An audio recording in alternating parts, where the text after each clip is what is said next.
Esta primavera, florescemos juntos. Apoie as vozes plurais que não têm medo de ir contra a corrente e partilhe a sua opinião nos comentários. Desfrute de todos os benefícios Observador, agora com 20€ de desconto. Assine hoje em observador.pt.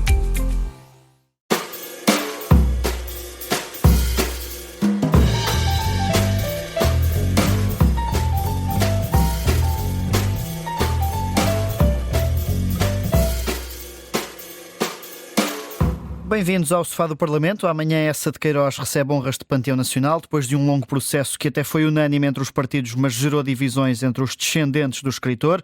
Hoje recebemos o deputado do PS que em 2021 apresentou a proposta para trasladar os restos mortais de Essa de Queiroz para o Panteão. Bem-vindo, José Luís Carneiro. Obrigado pela disponibilidade para se juntar a nós. Este processo fica manchado por este diferendo entre os descendentes que só foi resolvido pelos tribunais? Boa tarde. Eu julgo que se consuma agora a vontade expressa de uma maioria da família que devemos respeitar. Na altura fui contactado pelo atual presidente da Fundação Essa de Queiroz, o escritor Afonso Reis Cabral, dando-me conta dessa vontade da família. E, portanto, cumpre respeitar essa vontade. Posteriormente, o que fiz foi tratar de elaborar a proposta de resolução da Assembleia da República e de poder articular e dar conhecimento dessa intenção a vários dos responsáveis a quem queria deixar ficar uma palavra, nomeadamente ao então Presidente da Assembleia da República, Dr. Ferro Rodrigues, ao seu substituto, também o Dr. Augusto Santos Silva.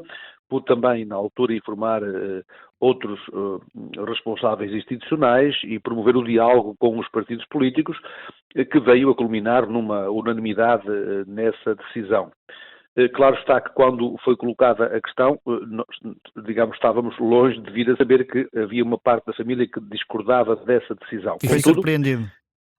Em certa medida, sim. Contudo, veio a verificar-se que uma maioria, julgo que de 2/3, veio a, portanto, confirmar essa vontade e, portanto, julgo que se consuma uma vontade expressa da maioria da família e, por outro lado, também julgo que o Estado português e a sociedade portuguesa cumprem o dever de reconhecer Essa de Queiroz com honras de panteão, o mesmo é dizer, reconhecer o Essa como uma das maiores referências literárias do nosso país, onde figuram Camões ou Fernando Pessoa.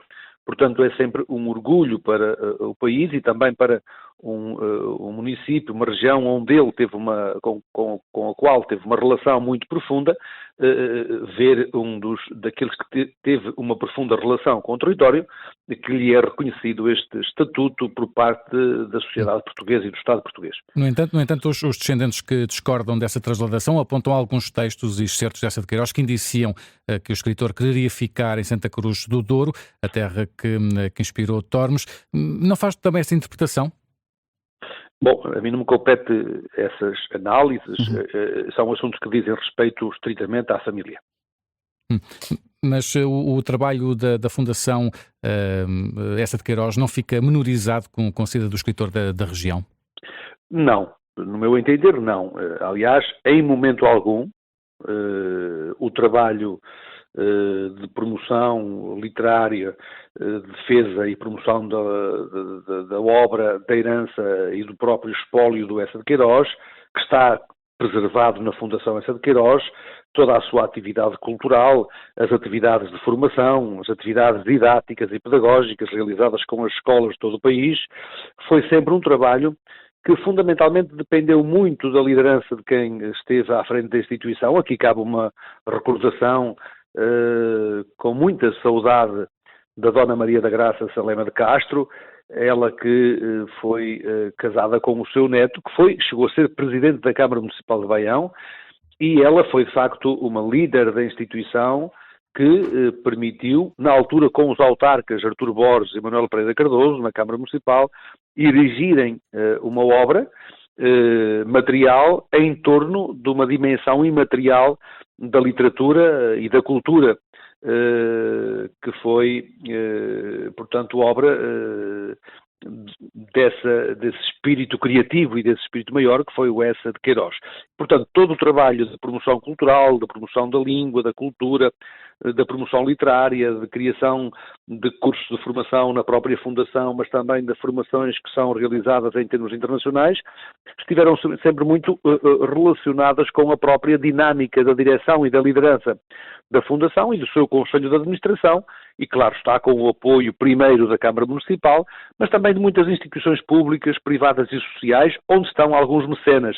Há nomes, eu gostaria que pudessem depois ver os nomes que pude sublinhar, não os tenho agora todos aqui de memória, mas na altura, quando fiz a intervenção na Assembleia da República, pude agradecer a todos esses nomes, mas há alguns que merecem ser lembrados.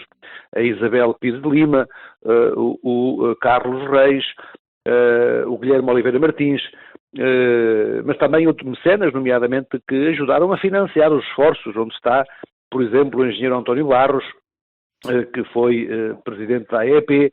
Enfim, houve um conjunto de parceiros públicos, privados e sociais e de personalidades que emprestaram o seu tempo, a sua vida, para erigir aquele património e aquele espólio e aquele projeto. Esse projeto está muito associado, portanto, à defesa e promoção da cultura queirosiana e vai continuar agora com a liderança do Afonso Reis Cabral. Que é o presidente da Fundação. Deixa-me só perguntar, porque tendo sido também presidente da Câmara de Baião, acha que a região e a população entende estas honras de Panteão Nacional como um agradecimento de Essa de Queiroz, ou mais uma vez entra naquela lógica de estamos a retirar algo a uma terra mais pequena para colocar em Lisboa?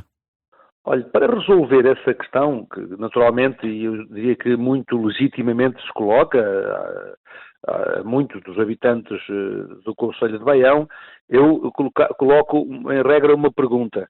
Vamos imaginar que agora o nosso escritor António Mota, vivo e quem desejamos uma vida longa, mas que um dia vinha também a ser reconhecido como uma personalidade com distinção de panteão nacional. Ou outras personalidades cujo percurso, cuja história, cujo contributo para o país se venha ainda a descobrir.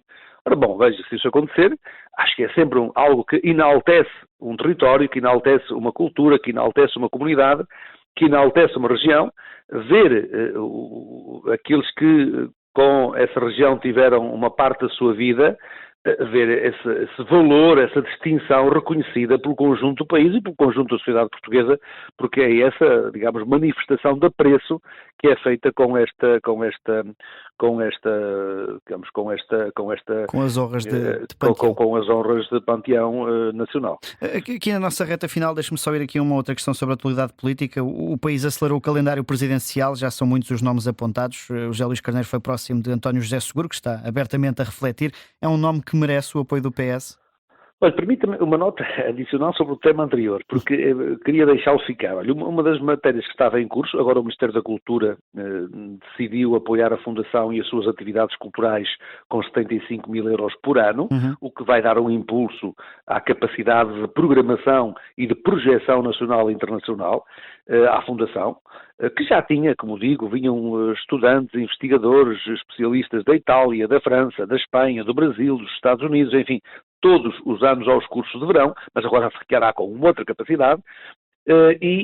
Deixe-me esta nota, que esta nota é bastante importante. Estava em curso um diálogo ainda chegou a ser desenvolvido com o Presidente da Câmara, Fernando Medina, e também com o Presidente da Câmara Municipal de Sintra, a possibilidade destas duas autarquias poderem tornar-se membros fundadores da Fundação Essa de Queiroz, uma vez que o Essa de Queiroz teve uma parte da sua vida, da sua obra, muito relacionada com estes dois municípios.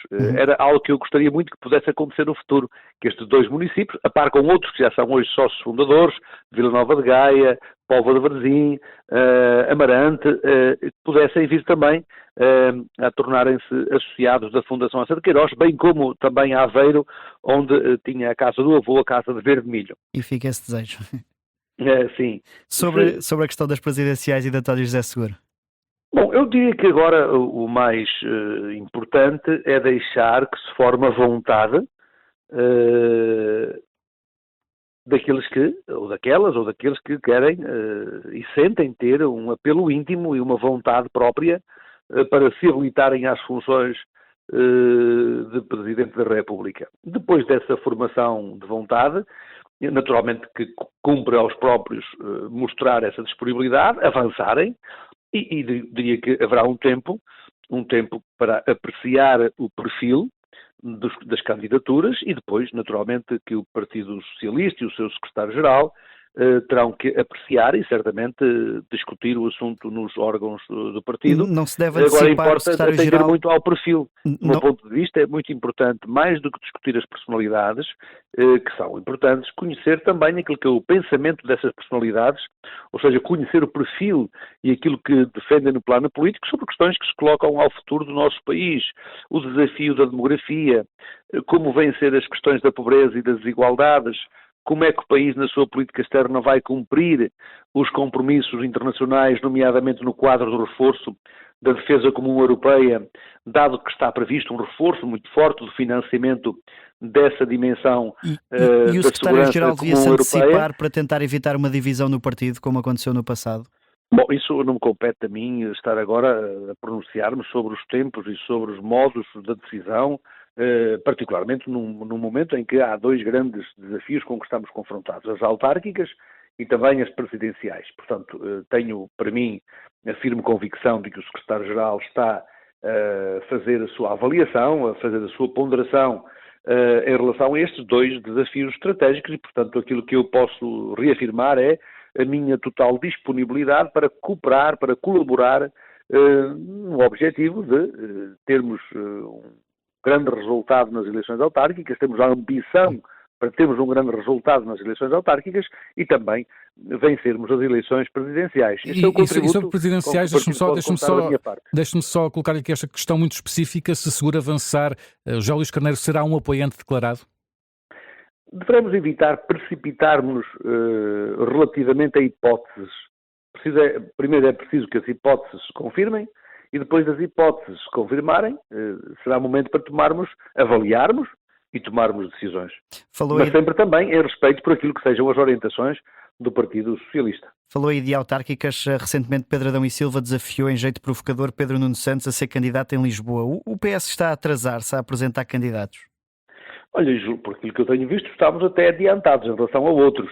No caso de Lisboa, parece-me que há neste momento uma avaliação das diferentes possibilidades, mas, por exemplo, já foram apresentados os candidatos no Algarve, julgo que no sábado que vem serão apresentados os candidatos no Distrito de Braga e, portanto, há um timing e um modelo, um método que compete ao Secretário-Geral, sobre o qual eu me quero estar a pronunciar. Sr. Luís Carneiro, nós temos só aqui uma última pergunta. O que eu sempre defendi foi que antes da escolha e do anúncio dos candidatos deveríamos ter convenções autárquicas, se não for antes, pode ser depois, mas termos convenções autárquicas de nível regional para estabelecer as grandes orientações políticas do partido para as eleições autárquicas e também aquelas que venham a ser orientações políticas que sejam construídas com os próprios intérpretes